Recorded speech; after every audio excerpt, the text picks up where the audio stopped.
South ఆఫ్రికాతో తొలి T20 మ్యాచ్లో ఏకంగా 101 పరుగుల తేడాతో హిస్టారికల్ విక్టరీ సాధించిన టీమిండియా అదే ఊపును రెండో టీ20లో కూడా కంటిన్యూ చేసి మరో మ్యాజికల్ విక్టరీ సాధించాలని పట్టుదలగా కనిపిస్తోంది.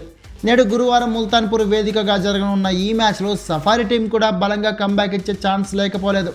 అంతేకాకుండా కటక్లో జరిగిన ఫస్ట్ టీ20లో బౌలర్ల పుణ్యమా అని భారత్ గెలిచినా బ్యాటింగ్లో మాత్రం కంప్లీట్గా ఫెయిల్ అయింది. చివర్లో హార్దిక్ పాండ్యా బౌండరీల వర్షం కురిపించి హాఫ్ సెంచరీ బాదకపోయి ఉంటే భారత్ స్కోరు 150 కూడా చేరేది కాదేమో.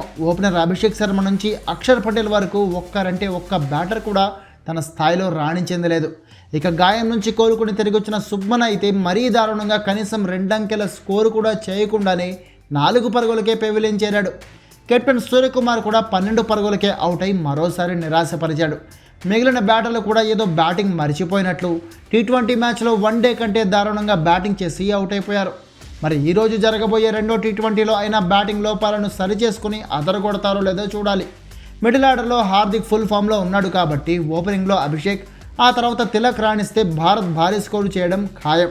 ఇక మన బౌలర్లో బుమ్రా, హర్షదీప్, వరుణ్ చక్రవర్తి, అక్షర్ ఆల్రెడీ వికెట్ల వేటలో దూసుకెళ్తున్నారు. ఇది భారత్కి కలిసి వచ్చే అంశం.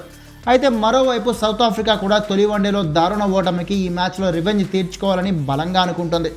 ఎలాగైనా ఈ మ్యాచ్లో గెలిచి 5 టీ20ల సిరీస్ని 1-1తో ఈక్వల్ చేయాలని ప్లానింగ్ చేస్తోంది. ఇదిలా ఉంటే ముల్తాన్పూర్లోని పీసీఎస్ స్టేడియంలో ఇంటర్నేషనల్ మ్యాచ్ జరగడం ఇదే ఫస్ట్ టైం. మరి ఫస్ట్ మ్యాచ్లో బోణీ కొట్టేది ఎవరో చూడాలి.